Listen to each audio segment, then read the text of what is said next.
So, what in the world is going on with the Indianapolis Colts this offseason? Seriously, it feels like the entire franchise is having a bit of an identity crisis. Because when you look closely at two of their biggest decisions, they are making moves that seem to be pulling in completely opposite directions. It's strange. On one side, you see this really forward-thinking, flexible, modern approach to building a coaching staff. It's the kind of thing you love to see. But on the other side, there's this puzzling, almost stubborn loyalty to the guys at the top that, frankly, raises some massive questions about the team's entire philosophy.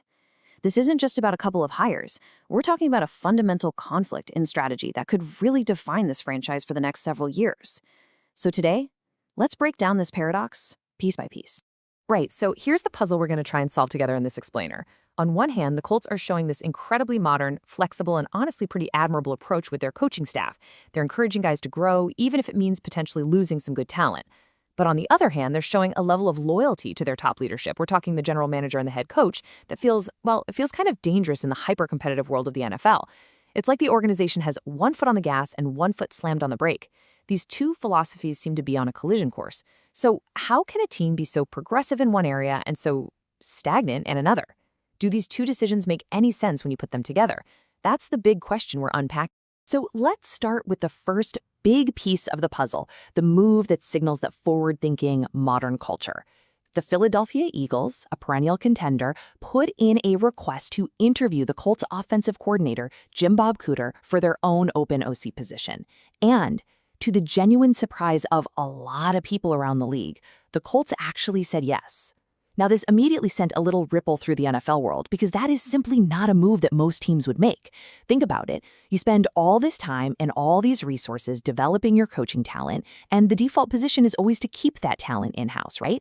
Not let a conference rival just get a free shot at poaching them. And here's the really crucial detail, the power dynamic that's at play here. Because Cooter was interviewing for the exact same job title, offensive coordinator, this is what the league calls a lateral move. And under NFL rules, the Colts had the full and complete authority to just say no. They could have blocked that interview, kept their staff completely intact, and nobody would have batted an eye. In fact, most teams would have blocked it without even a second thought. That's just standard operating procedure in this league. But they didn't. They willingly opened the door for a key coach, a central figure in their entire offensive game plan, to potentially pack his bags and leave for another team. It's a choice that speaks volumes about their culture, or at least one side of it. Yeah, just to be perfectly clear on what this term means, a lateral move is exactly what it sounds like. It is not a promotion, at least not on paper. An organization is under absolutely no obligation to let their employee go seek an identical job somewhere else. And this rule exists for a very good reason, to prevent chaos, really. To stop powerhouse teams from just picking off coordinators and position coaches from other staffs whenever they want, which would completely destabilize the league. So teams almost always block these moves because, why would you let a rival poach your talent for the same exact role? It's a strategic move to maintain stability and protect your intellectual property, your plays, your schemes, your whole philosophy.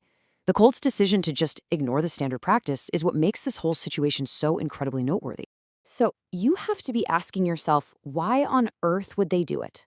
Well, the Colts' logic, and it's pretty sound, is that while the title on the business card says offensive coordinator in both places, the actual opportunity in Philadelphia is significantly different and, well, vastly superior.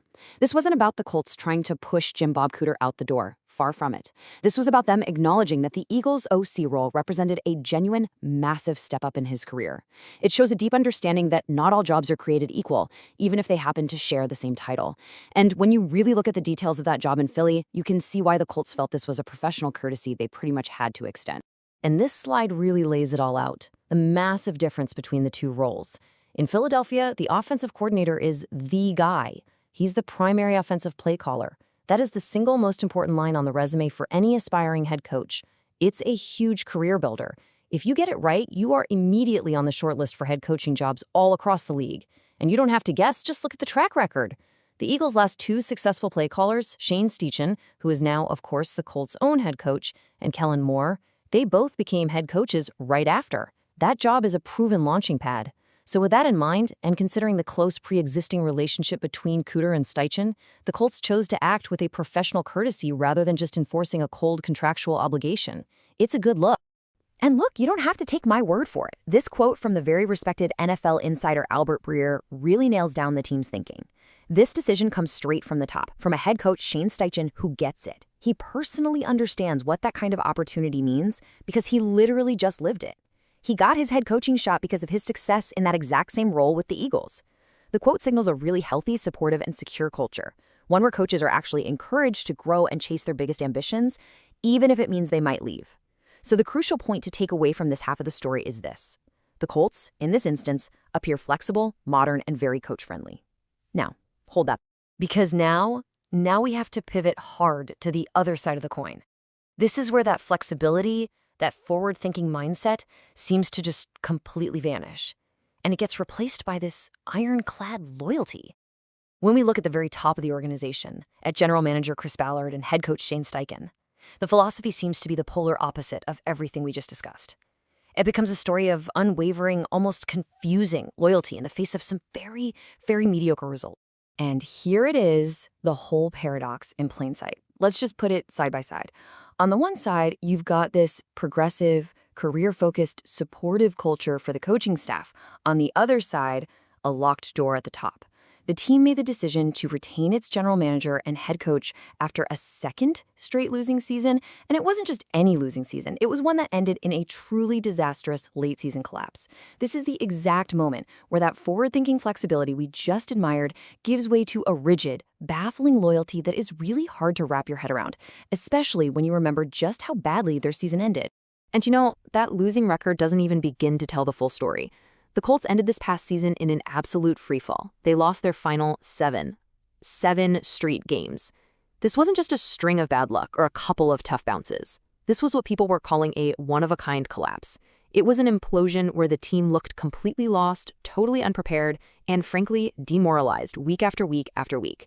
For almost any other NFL franchise, a nosedive of that magnitude, capping off a second straight losing season, would trigger an immediate and decisive housecleaning at the highest level. It's almost a guarantee.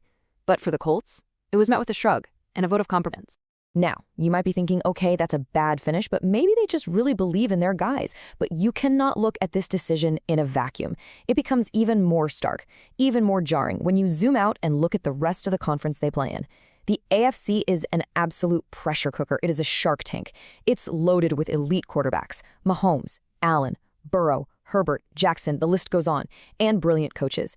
In this environment, other teams are being incredibly aggressive, making ruthless moves to gain any kind of edge because they know that standing still means you are actively falling behind. The Colts' patience, or you could call it inaction, it stands in direct and shocking opposition to this league-wide trend. Just look at the landscape. 10 teams fired their head coaches this offseason. 10. That's a massive number. But what's really telling is that some of these were successful AFC playoff teams. The Buffalo Bills, the Baltimore Ravens, the Pittsburgh Steelers, they all made the postseason, yet they all made significant changes to their coaching staffs. They fired coordinators because they decided that just getting to the playoffs simply wasn't good enough anymore. They made ruthless changes to get better, to try and chase a championship. And meanwhile, you have the Colts, who haven't even sniffed the playoffs in 5 long years, and they retained everyone at the top. The contrast is unbelievable. And if you want the one data point that's just impossible to ignore, this right here is the smoking gun. Since general manager Chris Ballard was hired back in 2017, the Indianapolis Colts have won 0. That's a big, fat 0 AFC South Division titles. Every single other team in what is often considered one of the NFL's weaker divisions, the Titans, the Jaguars, even the recently rebuilding Texans, every one of them has won the division at least twice in that same time frame. The results, year after year after year, simply do not seem to justify the unwavering, unshakable loyalty that's being shown to this front office. So this all brings us to the ultimate question for this franchise. It's the one that fans and analysts all over the league are debating right now. Is this loyalty a sign of admirable patience? Is it a principled belief that stability and continuity will eventually win out in the long run? Or is it a dangerous sign of complacency, an acceptance of mediocrity, in a conference that ruthlessly, absolutely punishes it? There are arguments you could make on both sides, I suppose, but the evidence we've seen is pointing pretty heavily in one direction. And you have to remember, this is all happening under new leadership at the very top. In her first real year in charge, new owner Carly Ursay-Gordon had the perfect opportunity to set a new, demanding tone for the entire franchise. It was a clean slate moment. But instead of holding her leadership accountable for that embarrassing collapse and the years of just middling results, she chose stability. She endorsed the status quo. It is a massive gamble, one that will absolutely define the beginning of her tenure as owner and set the standard for what is and what is not acceptable in Indianapolis for years to come. So we are left with this final burning question. We've seen the two faces of the Colts offseason, so progressive and flexible with their coaching staff, yet so steadfast and loyal to a fault with their top leadership. In a conference where teams are firing playoff-winning coaches just to get a tiny little edge, is this unwavering loyalty to an underperforming front office a commendable virtue, or is it a fatal flaw that will keep the Colts stuck in football purgatory for the foreseeable future? I'd love to know what you think, so drop your take in the comments below. We read every single one. And hey, if you enjoyed this deep dive into the Colts offseason, do us a huge favor and subscribe to NFL Nexus and hit that like button. It really helps the channel grow and it makes sure you won't miss our next breakdown. And for those of you looking for another way to support the channel, we've actually created a series of NFL-themed coloring books. They're perfect for kids, grandkids, or even for adults who just want to chill out and relax. You can find them by using the QR code on your screen right now or by following the link in the description below. Thanks so much for watching, and we'll see you next time.